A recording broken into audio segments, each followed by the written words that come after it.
मान ली जाएगी।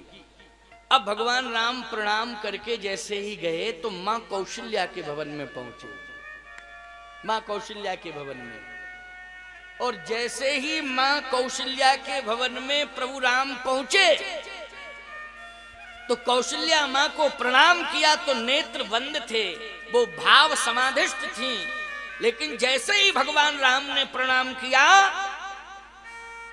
तो नेत्र खुल गए मां कौशल्या के। और जैसे ही नेत्र खुले राम को देख करके प्रसन्न हो गई, आशीर्वाद देने लगी। और कहती क्या है, पहला वाक्य यही निकला कि तात जाहू बल बेग नहाऊ, और जो मन भाए मधुर कछु खाहू, जो मन भाए मधुर कछु खाहू। तात जाओ बल बेग नहाओ, बेटा जल्दी स्नान करो और कुछ मीठा पा लेना, मधुर मानी फल है या दूध है, कुछ ग्रहण कर लेना जरूर। तात जाओ बल बेग नहाओ, जल्दी स्नान करो, जाओ बेटा। राम जी रोज प्रणाम करने आते थे, लेकिन कभी ये चौपाई दोहराई नहीं गई, तात जाओ बल बेग नहाऊ, जो मन भाए मधुर कछु खाऊ। ये चौपाई दोहराई नहीं गई, बोलो भाई। लेकिन आज ही क्यों ये चौपाई दोहराई? अरे प्रातः काल उठ के रघुनाथा मात पिता गुरु नामई माथा, जब नित्य प्रति प्रणाम करने जाते थे ब्रह्म मुहूर्त में, तो माँ कह सकती थी तात जाओ बल बेग नहाऊ, जल्दी स्नान करो, कुछ खा लेना। लेकिन ये आज ही कह रही है माँ। भगवान जैसे ही प्रणाम करने गए तो नित्य की भांति प्रणाम करने गए, लेकिन तात जाहु बोल पड़ी कौशल्या माँ, तात जाहु बल बेग नहाऊ, और जो मन भाय मधुर कछु खाऊ। बेटा जल्दी स्नान करो, स्नान करने के बाद तू दूध अथवा फल कुछ ग्रहण कर लेना। आज क्यों कह रही है मां कौशल्या ये बात? इसलिए क्योंकि राम जी का अभिषेक होना है। क्या होना है? अभिषेक। समस्त तीर्थों का जल आ चुका है, समस्त तीर्थों के संतों को आमंत्रण हो चुका है। कुछ संत तो आ ही रहे हैं प्यारे, कुछ पहुंच ही गए हैं। समस्त तीर्थों का जल आ गया है, समस्त तीर्थों की मिट्टी आ गई है, तैयारी तो पूरी पूरी है। कौशल्या मां को पता है, वो जानती हैं कि राम का आज अभिषेक होना है। और रघुवंश में, सूर्यवंश में, खाक वंश में अभिषेक की परंपरा विधिवत है, और विधिवत परंपरा का निर्वाह करने के लिए पर्याप्त समय चाहिए। और समय ज्यादा हो जाएगा तो मेरा बेटा भूखा बैठा रह जाएगा, इसलिए बहुत समय तक यदि अभिषेक चलेगा, इसके पहले दूध आदि लेने में कोई दिक्कत नहीं है। दूध ले लो बेटा, फल ले लो, कुछ ना कुछ ले लो। भगवान राम ने कहा माता जी आप आज क्यों कह रही हैं इस बात को? बेटा मैं इसलिए कह रही हूं कि आज तू राजा बनना है, इसलिए स्नान कर, स्नान करने के बाद कुछ ग्रहण कर ले, इसके बाद तू सिंहासन पर बैठ। भगवान राम ने कहा माता जी बिना स्नान किए ही अगर राज्य स्वीकार कर लिया जाए तो? कौशल्या मां ने कहा कि यह परंपरा रघुवंश की नहीं है कि बिना स्नान के अभिषेक हो, और कहीं की होगी, कहीं का राजा बनता होगा, कोई बनता होगा, या कोई ऐसा राज्य होगा। ये राज्य ऐसा राज्य नहीं है, इसकी नियमावली यही है कि पहले स्नान करो। कहे माता जी इस राज्य का राजा नहीं बन रहा हूं, ऐसे राज्य का राजा बन रहा हूं जिस राज्य में स्नान नहीं किया जाता है, पहले खाया जाता है। स्नान नहीं किया जाता है, पहले खाने ही शुरू। कौशल्या मां ने कहा कौन सा राज्य है ऐसा? अवध राज्य के अंतर्गत तो कोई ऐसा राज्य नहीं है। ये राज्य कौन सा राज्य? बेटा क्या बोल रहा है तू? किस भाषा का प्रयोग कर रहा है? आहा। भगवान राम ने कहा माता जी सुनिए, अयोध्या का राजा नहीं बन रहा हूं, फिर पिता दी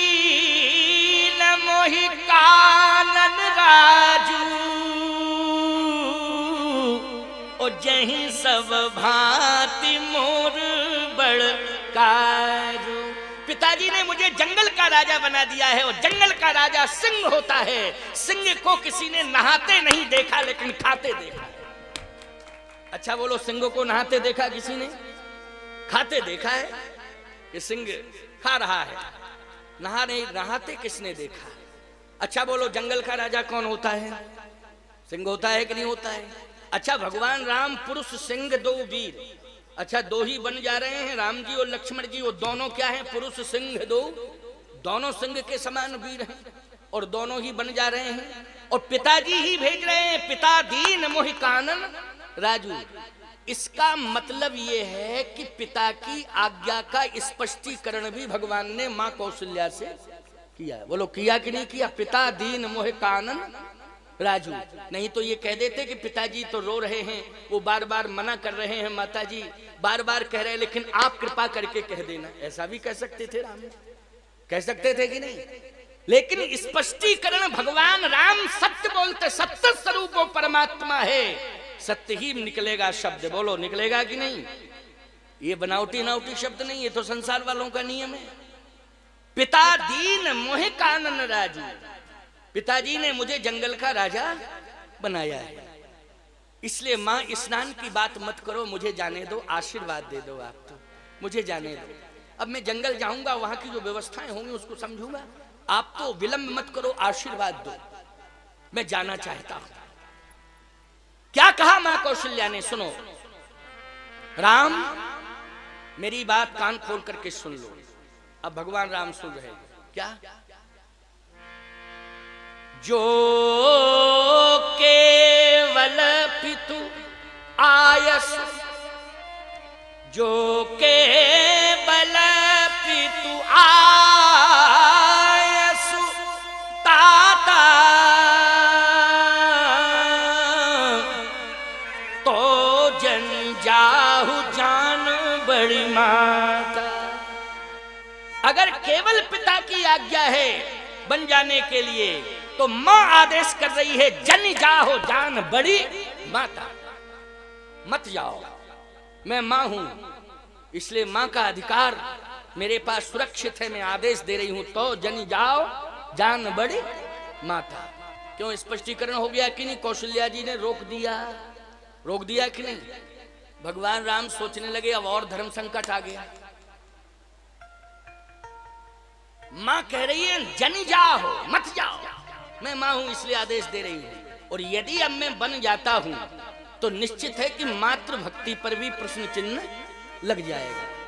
बोलो, पितृभक्ति पर तो लग ही रहा था, लेकिन अब मातृ भक्ति पर भी प्रश्न चिन्ह लग जाएगा। बड़ी समस्या है। आहा, भगवान राम वीर हैं लेकिन गंभीर बहुत है। क्या है? गंभीर। हिमगिर कोटि सरिस रघुवीरा, सिंधु कोटि सतसम गंभीरा। भगवान का शीतल स्वभाव है, हिमालय की तरह शीतल। मुझे तो लगता है कि हिमालय ने भी शीतलता ली है तो भगवान से ही ली है। क्यों भाई? हिमालय ने अगर शीतलता, भगवान ने हिमालय से शीतलता नहीं ली है, हिमालय ने ही भगवान से शीतलता ली है। गंभीर कितने हैं? सिंधु कोटि शतसम गंभीरा। समुद्र तो एक बार उसमें उबाल आ भी जाता है प्यारे, ज्वार भाटा उठने लगता है, कभी कभी सुनामी लहर इतनी बड़ी हो जाती है कि 100 फीट की जल की दीवार खड़ी हो जाती है, और वो 100 फीट की जल की दीवार कई सौ किलोमीटर तक दूर जाती है, सैकड़ों गांव बहा ले जाती है, उसको सुनामी लहर कहते हैं। अभी कुछ वर्ष पहले ये घटना घटी थी कि नहीं, सुनामी लहर आई थी। तो मुझे लगता है कि गंभीरता छोड़ी समुद्र ने, लेकिन भगवान राम ने कभी मर्यादा का उल्लंघन नहीं किया। समुद्र ने एक बार शायद मर्यादा का उल्लंघन कर दिया, प्रमाण मिल सकता है, लेकिन भगवान राम ने अपने जीवन में कभी मर्यादा का उल्लंघन नहीं किया है। इसलिए समुद्र ने भी अगर गंभीरता ली है तो भगवान से ही ली है। तो प्यारे गंभीर हैं। थोड़ी देर के लिए भगवान मौन रहे, लेकिन फिर कहते हैं माता जी, यदि पिता के साथ मां ने भी आज्ञा दे दी हो इसका मतलब है कि मां अपने बेटे से ये कह रही है कि मत जाओ, क्योंकि पिता ने आज्ञा दी है, मां ने नहीं दी है। लेकिन भगवान राम ने कहा मां ने अगर दी है तो प्रभु श्री राम भी समझ रहे हैं कि अगर मैं माता कैकेयी का नाम लूंगा मां कौशल्या के सामने, तो मेरी मां कौशल्या इतनी सरल सहज है और इतने आत्मीय संबंध है मां कैकेयी से और मां सुमित्रा से मेरी मां के, कि वो कैकेयी की आज्ञा को स्वयं अपनी आज्ञा मान लेगी। किसी भी प्रकार का कोई अंतर्भेद नहीं मिला। ये भगवान को विश्वास है। इसलिए कहता हूं कि बेटों में ऐसे संस्कार डालो, बेटों को भी ऐसा संस्कार दिखाई दे परिवार में कि अगर मां है और मां के समान भी अगर कोई है परिवार में, तो ऐसा महसूस होना चाहिए उस बेटे को कि ये भी मेरी मां है और ये भी मेरी मां है, इन दोनों में कोई अंतर नहीं है। सम्मान में हम किसी भी प्रकार का कोई अंतर नहीं करेंगे। और याद रखना, जिस दिन माताओं के सम्मान में किसी भी प्रकार का भेदभाव नहीं होता है जिस परिवार में, उसी परिवार में श्री राम का अवतार होता है। इसलिए पिता के साथ मां ने भी आज्ञा दे दी है, तो तुम दूर क्यों खड़े हो, कांप क्यों रहे हो? मेरे पास आ जाओ, मेरे पास आ जाओ। अब मैं तुम्हें हृदय से लगाना चाहती हूं। देखिए कितना बढ़िया समन्वय, कितना बढ़िया समन्वय। अब मैं हृदय से लगाना चाहती हूं। राम जी दूर हैं, कांप रहे थे, लेकिन जैसे ही सुना कि जो पितु मात कहे बन जाना, तो कानन सत अवध समाना, कहा मां ने भी आज्ञा दी है, तो कहा बेटा आओ मेरे हृदय से लग जाओ। अब मैं तुम्हें हृदय से लगाना चाहती हूं। कौशल्या मां ने अपना हाथ बढ़ाया और भगवान मां की बाहुओं में आ गए और कौशल्या मां ने राम पकड़े हुए हैं, हृदय से लगाए थे। मुझे मंच छोड़ना है, तो अभी 45 मिनट हैं, 40 मिनट।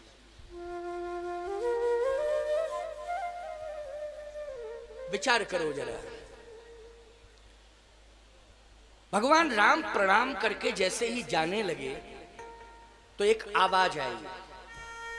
कौशल्या मां के लिए वो आवाज है कि मां कौशल्या, आप कैकेयी जैसी कठोर ना हो, आप राम की मां हैं, इसलिए कैकेयी का हृदय राम के लिए कठोर हो सकता है, लेकिन जन्म देने वाली कौशल्या मां का हृदय कठोर नहीं हो सकता है। ने कह दिया बन जाए, तो ये भी मां कौशल्या ने भी कह दिया कि राम कैकेयी ने कहा तो तुम बन जाओ, मैं भी कह रही हूं बन जाओ।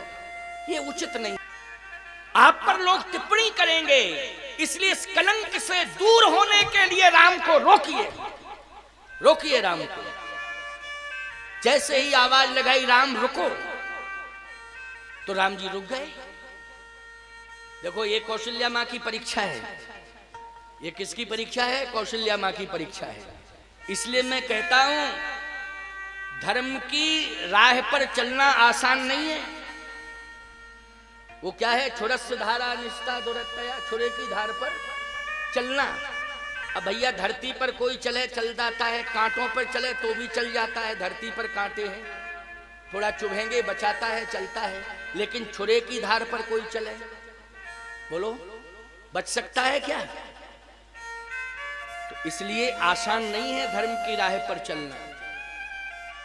बड़े बड़े संकट आते हैं, बड़ी बड़ी चुनौतियां आती हैं, बड़ी बड़ी भविष्यवाणियां होती हैं, तमाम आवाजें व्यवधान बनने के लिए सामने सुनाई देने लगती हैं, कि लोग ऐसा कह रहे हैं, ऐसा ये सुनाई दे रहा, वो सुनाई दे रहा है। कौशल्या मां को सुनाई दिया, राम को रोको। भावुकता में संतुलन नहीं खोना चाहिए। आप भावुक हो गई हैं इसलिए इस बात को कह रही हैं, लेकिन आप मां हैं, विचार करिए, ये आपका निर्णय उचित नहीं है। आप थोड़ा सोचिए, विचार करिए, फिर राम को भेजिए। तो रुक गई और रुकी तो कहा राम रुको। राम जी रुक गए। जैसे ही राम जी रुके, क्या हुआ मां? कहा बेटा मेरा हृदय घबरा रहा है, मां धैर्य धारण करो, मैं 14 साल बाद लौट के आऊंगा, निश्चित रूप से आऊंगा। आप धैर्य धारण करिए, आप धैर्य मत खोइए। हाँ मैं धैर्य तो नहीं खो रही हूं, लेकिन फिर भी कुछ कानों में ऐसे शब्द सुनाई दे रहे हैं, मैं व्यथित हो रही हूं। कट कर दिया। रामो विग्रहवान धर्म,